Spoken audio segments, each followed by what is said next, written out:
Welcome to the Warp. Ended. Good morning, everyone. Welcome to the Warp 8 Studios in Vancouver, BC. I'd like to welcome this morning Dianne Watts, BC Liberal leadership candidate in the 2017-2018 Liberal leadership race. I'd like to introduce Dave Teixeira from the Dominion Lending Center Group of Companies, and Jared Dreyer from the Verico Group of Companies and M3. My name is Grant Thomas. I'm a founder of TMG Mortgage Group Companies across Canada.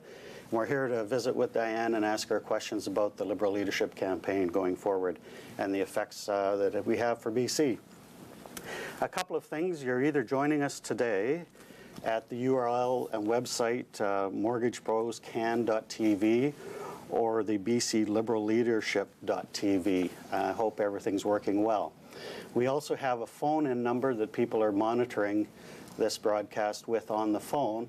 And if necessary and you'd like to ask a question when you're on the phone, please hit *3.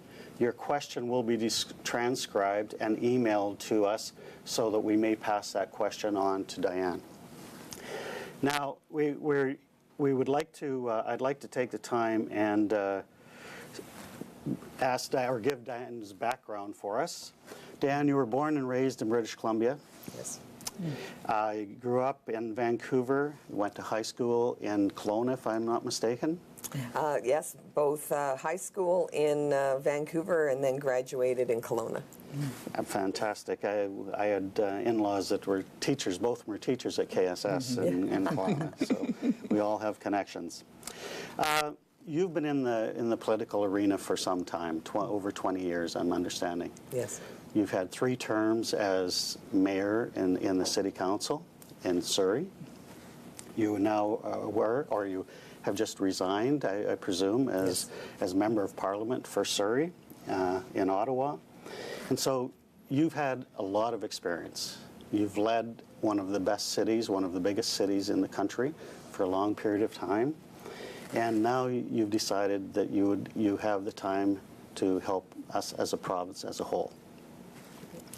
Your achievements, I'm just going through this, your achievements are many. You've been participating in all sorts of councils. You've been an advocate for businesses. You've been an advocate for the taxpayers. Another credit, best place in BC to invest 4 years in a row. Yes. City of Surrey. Top 10 most intelligent city in the world because of commitments to innovation, energy initiatives, alternative energy, and technology. You have the Surrey Sustainability Charter. Thank you, guys. Guiding social, culture, environmental, and economics sustainability. Thank you. You had a poverty reduction plan that makes life better to low-income residents in the city. And most of all, you're known as a team builder.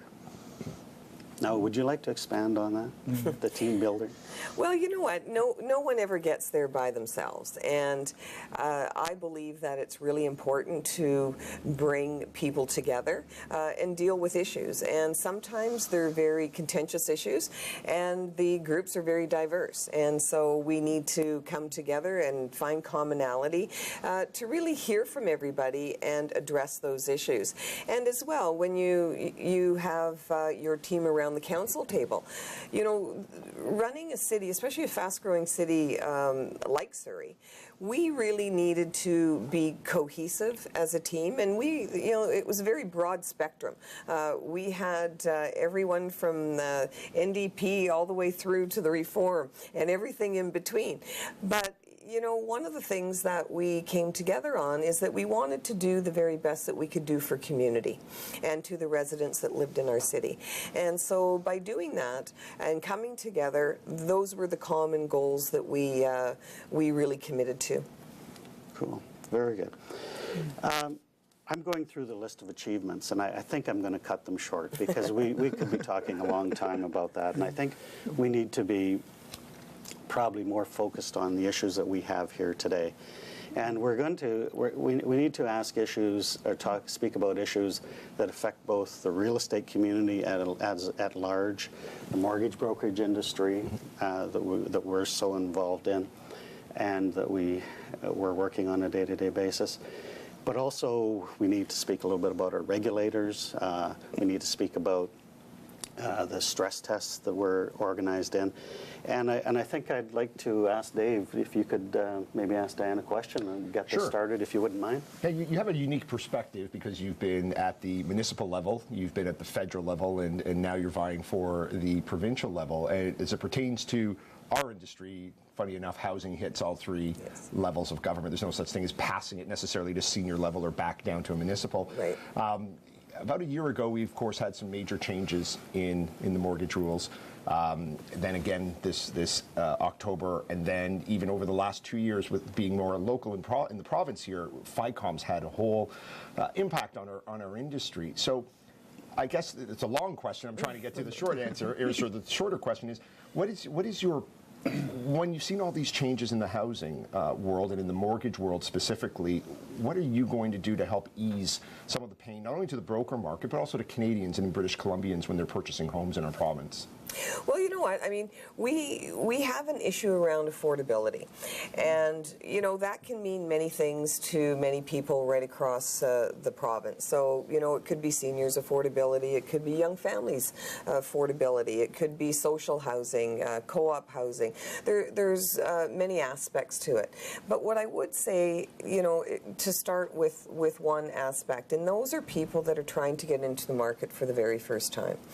It is our job, and I don't care whether you're municipal government, provincial government, or federal government, you need to make sure that there are mechanisms in place where that allows young families to get into the market very easily, because you know, and with protections, of course, because we don't, you know, we've seen what happened down the States. You know, people that just couldn't afford to get into a house and then, you know, ended up foreclosing, and that's, you don't want that. So there has to be some mechanisms in place. But what we want to do is make sure that we create the environment for young families to get into the market. And I think that, you know, if we look at the Mortgage Brokers Act, for instance, you've got some antiquated legislation in there that really needs to be brought up to date to today's standards, where the regulators and the Act can work hand in hand together.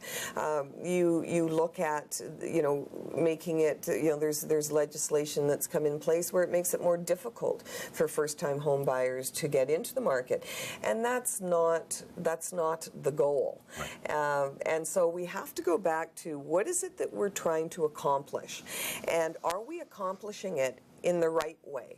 And that's looking at all of the legislation and any impediments, like I said, whether it's at the city level, provincial level, or federal level. Identify what the impediments are, and, you know, have a look at, okay, what do we need to change? What direction do we need to go in?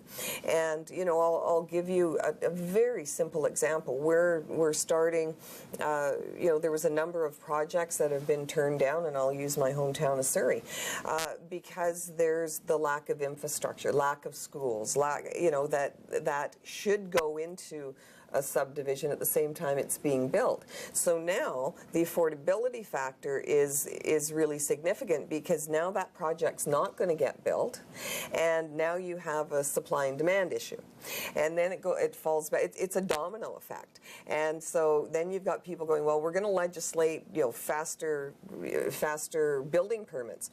Well, you got to take a look at that too, because in areas in other parts of the province, they don't, you know, they might have one application, and they want people to, and there's no issue, and they want people to come and invest.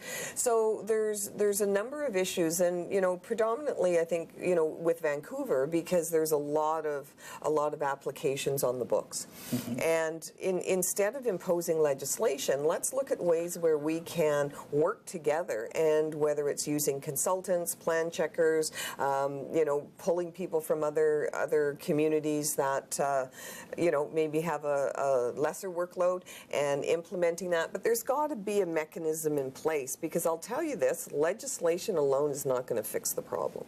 You touched on something there, the Mortgage Broker Act. It's been under review, I don't want to exaggerate, but about 100 years here in British Columbia. That's why I just want to make sure I'm not using a hyperbole. But it's been under review for quite some time, and obviously by the BC Liberal government, and now hopefully the NDP government will do something. But if you're elected, is there any plans, or does this, to be quite honest, does the Mortgage Broker Act even hit the recognition of politicians? I mean, we're an industry, and that's who we're reviewing today. But it's an act that just hasn't been updated. We talk about some antiquation that is built into the system. We have a regulator who, when the act is not being updated, kind of does things in a roundabout way. They do memos to files or different ways to get around the legislation. So again, a long way to get to a short question. What would you do to address the fact that the Mortgage Broker Act has not, the review has not been completed? Right, and that's one of the first things that we have to do, is make sure that we're looking at the acts, and albeit that we're not government. Unfortunately, we are in opposition, but what we can do is advocate on behalf of the industry. And, like I say, at the end of the day, we have to look at what are we trying to achieve. Are we trying to make sure that, we're part of the resolution around affordability? We want to get first-time home buyers into the market. All of these things. So if there is the Act is not supporting those goals, then it has to be changed. And it's, through scenarios like this, and having conversations and making sure that it is top of mind for people, for legislatures and the opposition, so we can move those issues forward. So I think it's going to be really important as we get into how we deal with the issues around affordability, that is a piece of the puzzle. Excellent.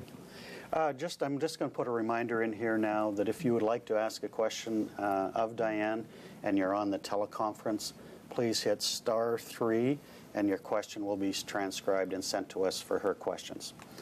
Jared. Yeah, good question for you. I think we had a quick discussion we had here, and I think it's probably a good thing for people to look at on what the foreign buyers tax that we've seen. And I know you've traveled around the province, of course, recently, and traveled across this province. And there is talk of the NDP even making it a province-wide foreign buyer tax, and potentially even increasing the foreign buyer tax. And I think we've sort of seen some of the effects just in the Greater Vancouver of what this has happened. And what is your thoughts on going forward on this foreign buyer tax?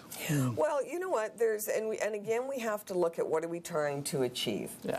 And first and foremost, I don't believe that there's been a wholesome analysis on how it's affected the market within the Vancouver area before you look at it province-wide. I have been traveling around the province for 2.5 months now, and going to all regions and talking to a lot of people. And there are communities that have specifically said, no, we don't want the foreign buyers tax here because we want investment. We want our communities to grow. We're losing people. Mm-hmm. So if you put that, you put that tax on, now it's going to make it worse for our community. So you really have to drill down. And, you can't make political decisions because they sound good. You have to make a decision based on an analysis where you have benchmarks. And, what did we see when it was introduced? Well, we saw the market slump for a little bit, and then it carried right on. So you have to ask yourself the question, did it achieve what it was set out to do? And I don't think anybody's answered that question. Mm-hmm. And so it's, and that was a one-off. There's never a silver bullet. Right. There's mm-hmm. never a silver bullet. And you look at any major city around the world. I mean, you look at London or Paris or New York.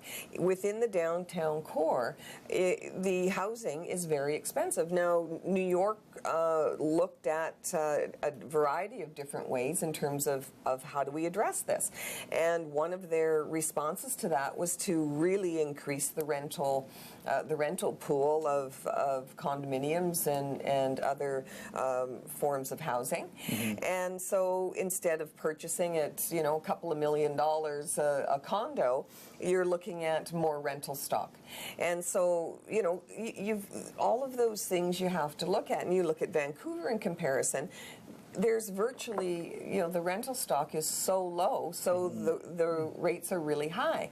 So it all depends on the plan going forward in terms of how you address these issues. And another one is transportation. I mean, again, you look at any major city, you have bullet trains going into the downtown core, you've got transportation that'll get you in and out, and, you know, we don't have that. We need to make sure the infrastructure is there, and we're using some critical thinking in terms of how these issues are resolved. Yeah, good points. Cool. Dave, did you have a question? Yeah, one of our brokers has asked a question and says here, let's go here. Why is FICOM not taking responsibility for regulating the bank mortgage reps who sell third-party mortgages? This might be a real technical question. We might have to help you out with. Yes. Well, I was going to say I know the answer to that one. I think we'll pass that. So we gotta explain this through. The bank mortgage reps should be held to the same standards as we are in this regard, and should be made to either pass the same mortgage brokerage exams that we do, or not be allowed to sell third-party mortgages. Do you agree? Yeah, I didn't mean to throw a stumper in there. I should have probably read it a little closer, but there's. Yeah, I haven't written my brokerage exam, so. Jared, would you give us some background, then maybe Dianne could comment? Good please? background, yeah. Basically, at this point in time, you have two set of licensing. Every independent mortgage broker in British Columbia needs to go through a licensing criterion and then get relicensed every 2 years to continue on with their educational process.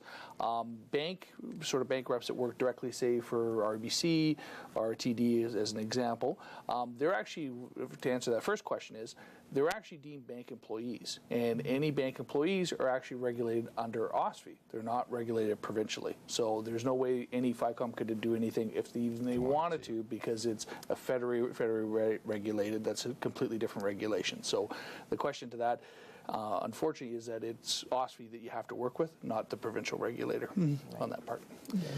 And if I'll comment, I'll add a little bit of follow-up on that, is that I think that where this is coming from, with our changing guidelines from FICOM and a regulator last year, was that the brokerage industry was put at a disadvantage because of the new, how we had to do our Form 10 disclosure conflict of interest. And the point that what we were trying to make, and we had made a lot of phone calls. Dave, you were active. I was active. I had written letters, very unsuccessfully. I'd written to the Minister of Finance and his office at that time, specifically, and they didn't really have time to deal with it. You know, we were a small dot on a horizon in a landscape that wasn't important to them at that time.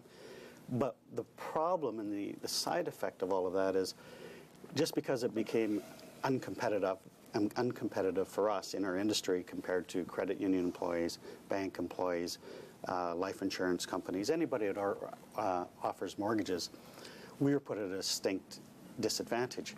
But the ministry and the department responsible for FICOM didn't deem it worthy, and actually made reference to, well, you need to be like, you should disclose the same as realtors, because realtors tell the client what they're charging them. That it was the big difference. It's what the realtor is charging the client to transact the sale of their property. 97% of the time in this province, we don't charge a client anything. We're paid by the institution that funds the mortgage. Right. So we don't have a direct conflict in those regards, and we don't have a contract. So when the ministry sort of brushed us aside and said, well, you know, think yourself lucky, you know, you just be regulated like the realtors. But of course, they have a contract with the consumer. We have no contracts. So I think that's what probably put us on edge, you know, to speak. So I think that we're really looking to someone like yourself, if you get into the position, to make sure that provincially licensed and regulated companies, industries are never put at a disadvantage. And I think that's really what's important. And you know what? And these issues, when I go back to the Mortgage Act and it being antiquated, these are opportunities when we look at the Act, and we need to have stakeholders at the table to have those discussions about what issues are top of mind in the industry, what issues impede the affordability factor in assisting first-time buyers to get into the market. And, through those conversations and working together, we get better legislation, we have better updated, relevant acts that govern different sectors. And I think through that process, there's a lot of these things that can get resolved, because I would expect that, a letter to the minister outlining, one specific issue is probably not top of mind. Right. Mm-hmm. So I think if you look at it collectively and say, okay, how do we make the industry better? What do we need to do to bring the legislation or the act up to today's reality? And through that process, then we can really resolve all these other things, right? Cool. Good. I've got a question that came in from the teleconference, from the phones. Christina Horvath asks, Vancouver City Council is proposing to ban foreign ownership of real estate. What is Dianne's comment on such a proposal?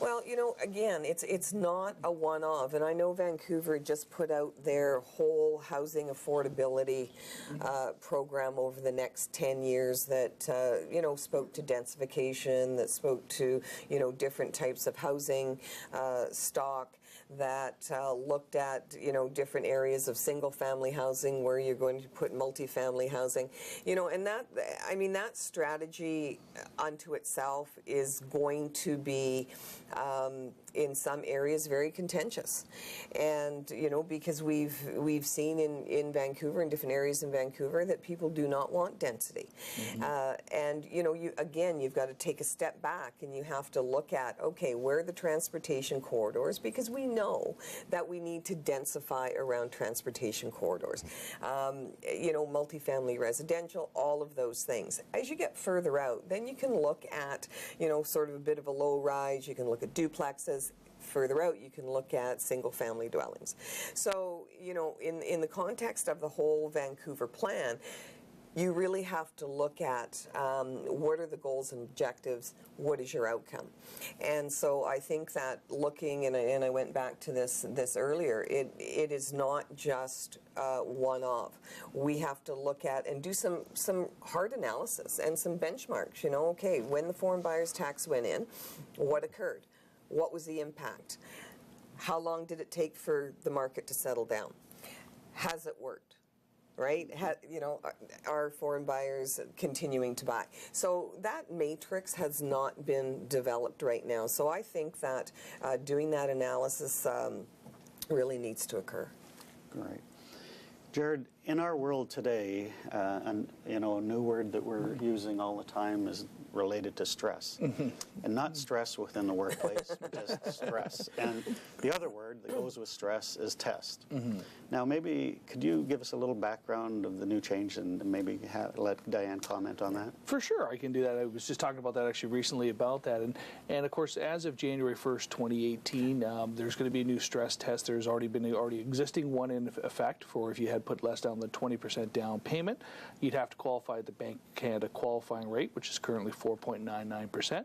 But if you're now putting down more than 20% or even 50% down payment, you're going to have to qualify it at whatever your contract rate is plus 2%. So if your contract rate is 3%, you have to qualify at 5%, which is really limiting, obviously, the purchasing power of borrowers that have really never had any issues with in the past 40 or 50 years of mortgaging, and they've been very low arrears. Most times when people have 20% or more down payment, they're usually very well established in their jobs, have other financial assets and abilities, so it's going to affect. And the other qualification is with the stress test is that if you're coming up for renewal of your mortgage, if you're existing with TD and you want to transfer it to RBC as an example, you have to go through a stress test. Versus if you're staying with TD, you don't have to go through a stress test. So I know these are federally regulated issues that have been brought in, and these are issues that I know the Association Mortgage Trust Canada has dealt with and tried to go to federal level. I just don't know if you want to make a comment as to thoughts on that, or if there's something that provincially we can do anything to assist our federal counterparts to see. Well, and you know what? I mean, on those issues, we can certainly lobby the federal government. I mean, when you're transferring from one banking institution to another banking institution, when you're well established, to go through another stress test, I think is unnecessary, for sure.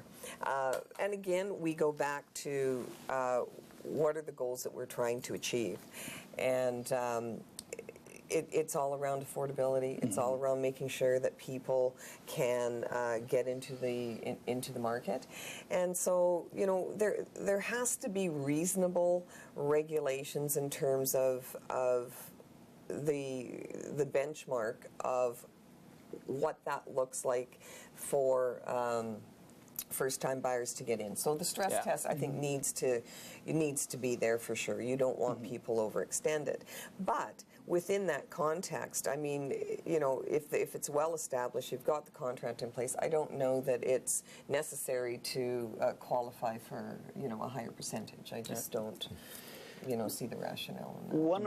One of the things that we've seen is that it's this arbitrary contract plus 2 or the bank qualifying rate, whichever is the higher. And from previous past recent experience, I understand where they got the plus 2 from, and they just copied what's going on in the U.S. Right. And so it's not a made in Canada solution. It's just, one official in Ottawa decided that, what they're doing in the States is probably a good idea. Of course, I can't understand. No, it's you know what? I mean, it's a whole different market. It's a whole different system. To take elements from the U.S. system to implement them in Canada is just ridiculous, because we have our own system. We have a very good system. That's correct.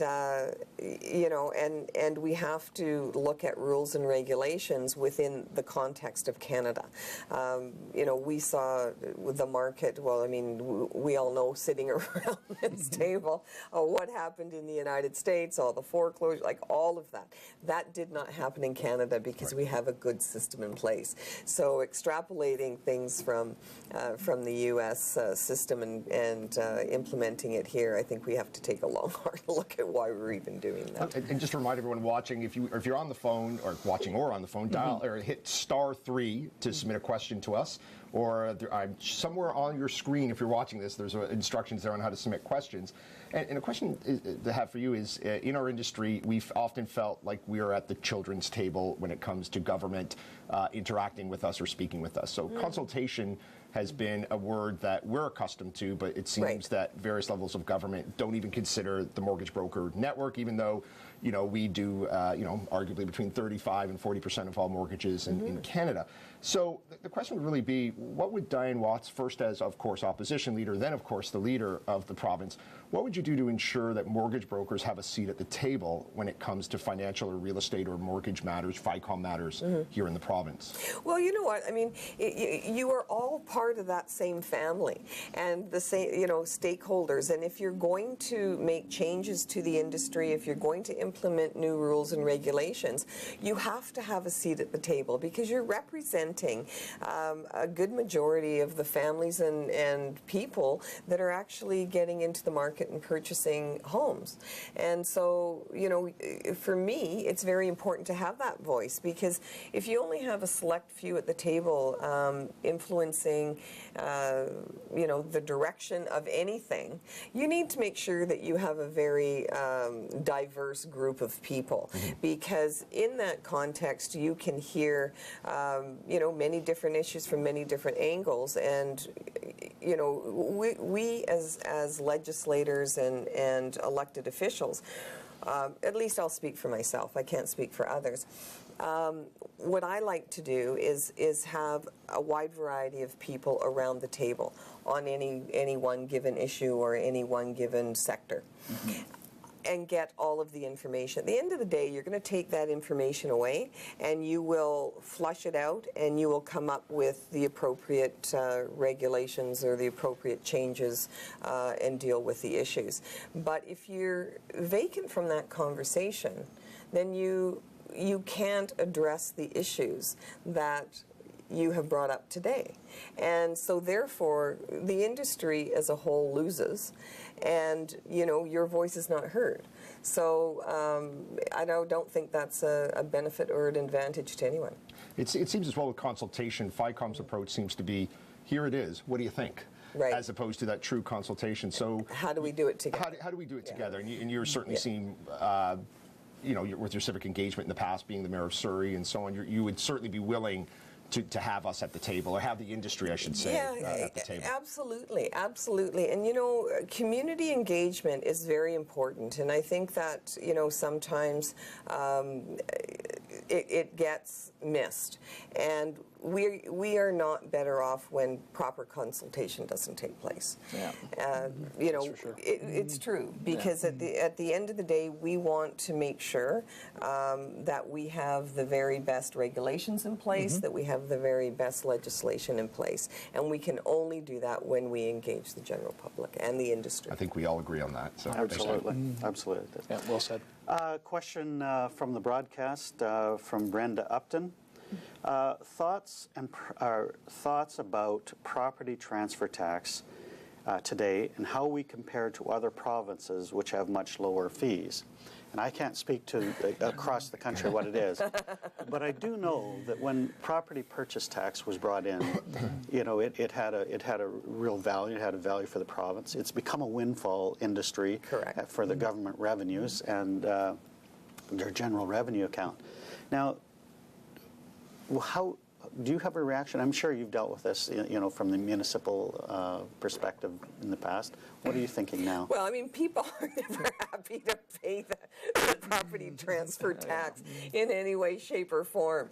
And then you're quite right. I mean, government depends on the windfall. I mean, we look at the surplus, in this last election that we handed to the NDP, and I can tell you that there was a large amount of money that came from the property transfer tax in that surplus.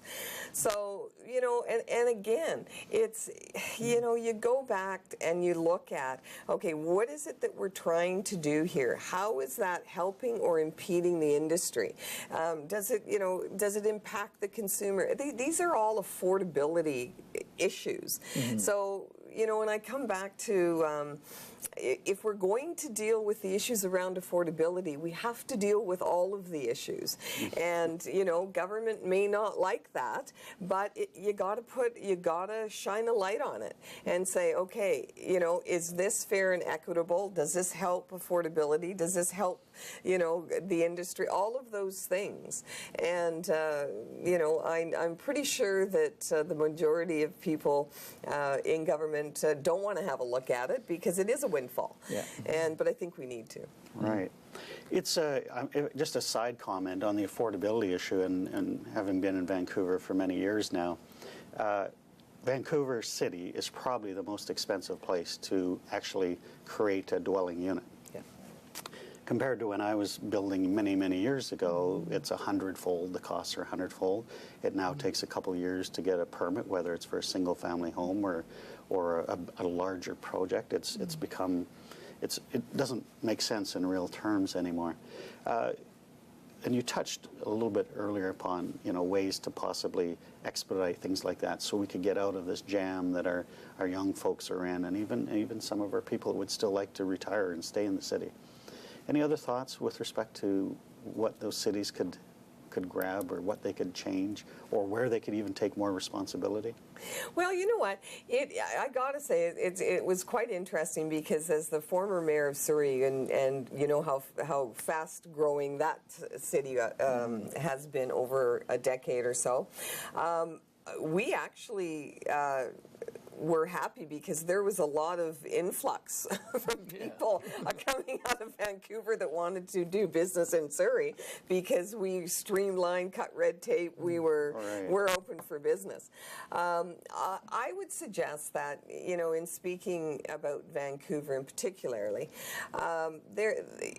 it is a well-established culture within the getting approvals. And, you know, the amenity contributions that are made, and, you know, I've had a look at some of them, whether it's for arts, whether it's for heritage, whether it's for, you know, there's all of these costs, you know, development cost charges, all of these other things add on to the cost of the unit. I think that we can come up with some creative ways in terms of reassigning some of those amenity contributions and looking at the development cost charges. So what we did I'll use an example in Surrey. So if we were, a tower was going up, and if it was 45 stories, we would say, okay, do 47 stories. Out of what you're going to build, bonus density, what you're going to build, then we will take, you know, invest in the arts or invest in parks or whatever it was. But it was a net. It came out, there was no increase in cost. So we looked at it from a very different perspective because, again, with affordability, the more that you put on, charges that you put on to the project, all they're doing is passing it on to the consumer. Right. Exactly. And that's very problematic. So when government does that, and then they turn around and go, well, we've got to talk about affordability, we've got to legislate this, well, hold the phone. What are you doing to contribute to the problem? And I would suggest that there's a number of things that have to be visited on that front. If you actually want to get down to the affordability question, you have to look at a number of different elements. Jared? Well, actually, on a side note, I just want, because you talked a lot about transportation, and I do agree that there's a lot of quarters and we still need to fix it there. But, you know, on another note, what are your thoughts on bringing in Uber and Lyft, like in ride-sharing programs? Because I can tell you from traveling to other cities where major centers that you have these programs, they're very effective and has not, you know, has really drawn people into there and created extra jobs and everything. Right. So, yeah. So back when this popped up, I think it's back in 2012, when I was still the mayor of Surrey, we put in legislation that Uber or rideshare could not come into the city unless there was a proper criminal record check, that they had a vehicle inspection to make sure that it was, you know, viable to be on the road, that it had proper insurance, because if you got into a car accident and somebody got injured that you were transporting, you needed to make sure that you had proper insurance to cover that, and you had a proper license, you know, to transport people. Yeah. So those were the elements, and I still stand by that today. Yeah. good. Last year, the BC Liberal government, with great fanfare, brought in, roughly about a year ago, in fact, the first-time homebuyers program. Yes. And we haven't heard much about it, which is not surprising with the government change. But is that a program that you support, or is that something that you would augment, or something that perhaps you would do away with? Well, you know what, and again, we've got to streamline all three levels of government. So now you have the federal government putting in additional measures for stress tests and making it more difficult for young families and first-time buyers to get into the market. Then you have a program here that is, you know, that wants to subsidize and assist, which is great, first-time home buyers to get into the market. And then you've got the city government that's adding all of these costs, if there are amenity charges or whatever they are, onto the which gets put onto the consumer. So now you have all of these three levels of government at cross purposes. What an amazing thing that could happen if we all got together and we said, here's the goal. The goal is affordability. The goal is to make sure that people can, first-time buyers can get into the market, that young families will have a home. If that is the goal, then all of the things that are being done should flow into that one goal, and instead of being at cross purposes with public policy. So for me, I think we all need to get together and get on the same page and start streamlining these things, because you know what, it's so inefficient. It's so inefficient, and it makes absolutely no sense, because you're, you know, on the federal level you're going to be implementing this, and you've got staff doing this. The provincial level you've got, you know, staff doing this. And it's like, okay, let's all get together, people, and and have a plan of how we're going to look at affordability and get these young families into the market. When you get everyone to that table, what would be a policy that you might bring forward as a suggestion to say that this is something that would be uniquely BC as part of, say, a national strategy or local? But are there any policies that you can see that you want to propose to make home buying more streamlined, easier, but still making sure that people are still qualified for purchasing the homes that they're getting into? Right, and you know what? I mean, there's the national strategy that's being rolled out, and I think there's $40 billion over 10 years. Over 10 years. So, there's the national housing strategy. I believe that we need to have a provincial housing and affordability strategy as well. And again, looking at all of the elements from the city, from the federal government, dovetailing into their strategy as well, and really coming up with, and if you've got to come up with proper policy that is meaningful and thought out. And the only way you can do that is when you bring all those elements together, because otherwise it's a scattergun approach, and you've got everybody going and scrambling in every different direction. But within the context of the housing strategy, you need all the elements, because you need to build seniors housing, you need to build social housing, you need to build housing with supports. So the building needs to take place. The families that want to get into the market, the housing stock that needs to be there, needs to fold into that strategy as well. How much rental do we need? How many condos do we need? Okay, single family, what do we need to look at, right? It's looking at it from the 30,000 foot level and saying, okay, here's a clear path forward with all of the elements together in a strategy that will really make a difference at the end of the day. Jared? No, I'm good with it. Yep. If we're just coming up to the bottom of the hour now, so we've been on for 45 minutes, and I don't think we've scheduled much longer. Just the attention span of mortgage brokers is about getting on and taking care of their clients. Taking care of business. We're going to wind this up. So if anybody does have some questions, I'd urge you to bring them in shortly.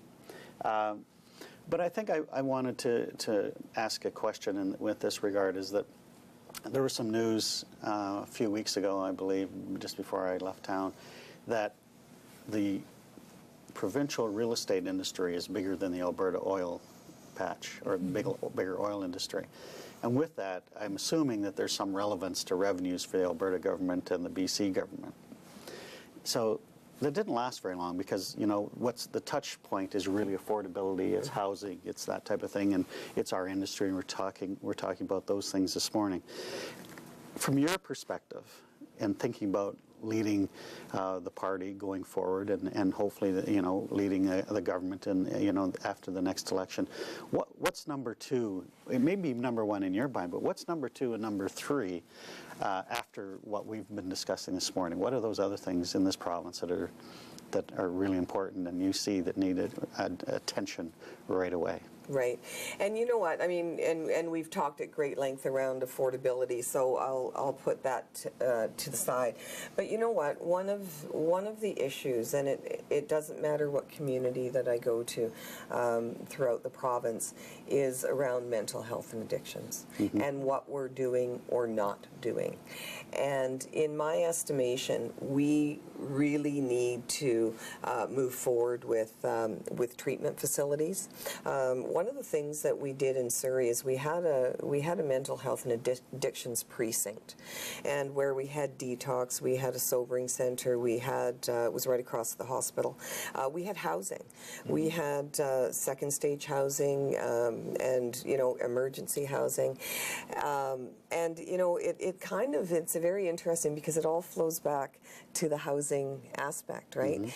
And even when we look at homelessness, as a former mayor, I would only have one shelter in the entire city, and that was because I wanted permanent residents with supports to help those people that needed help.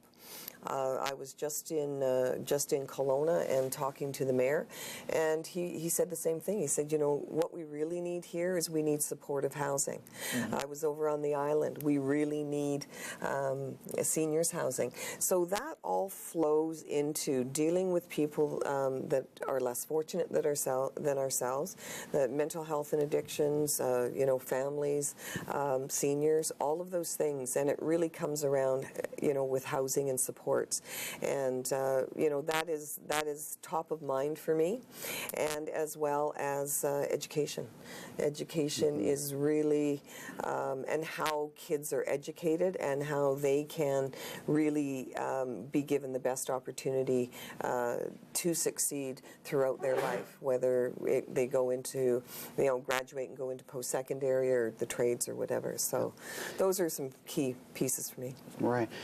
Speaking of education, it's baffled, I think, everyone at this table and most of our industry that in this day and age that we don't have any financial literacy in our education, in our education at all in British Columbia or in most provinces across the country, as far as I'm aware. I think as an industry, we'd be very interested in supporting a government initiative to actually introduce financial awareness and do something like that. Could you see supporting? Without a doubt. Without a doubt.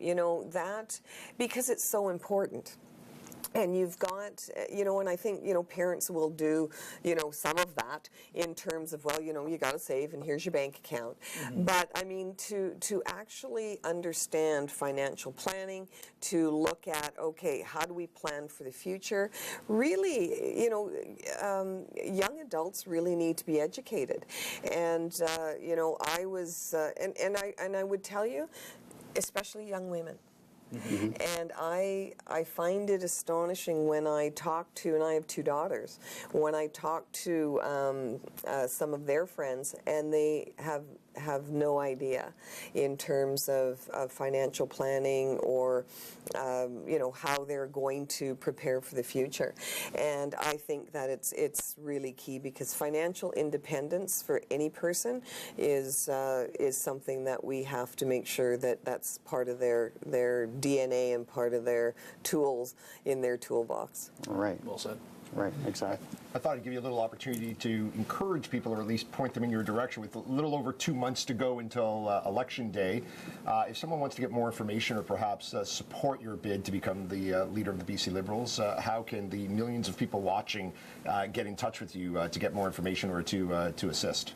Well, through my website, which is Dianne Watts CA, and that's Dianne with 2 N's, not one. Right. Yes, and anybody can come onto my website, and there's a lot of information there, and if they want to join the party, we can do that. I would also encourage on social media, you do a great job. And social media, yes, I'm all over social media. Yeah, I think one of the things to take away from this broadcast this morning is take an interest in this leadership campaign, investigate it, think of joining the party, putting yourself in a position to vote for a leader, and let's do that. Let's do that today. Let's get involved and make a difference, so that we continue to have a voice and continue to have the opportunity to speak to candidates and people like yourself, Dan. And thank you very much for coming here today. My pleasure.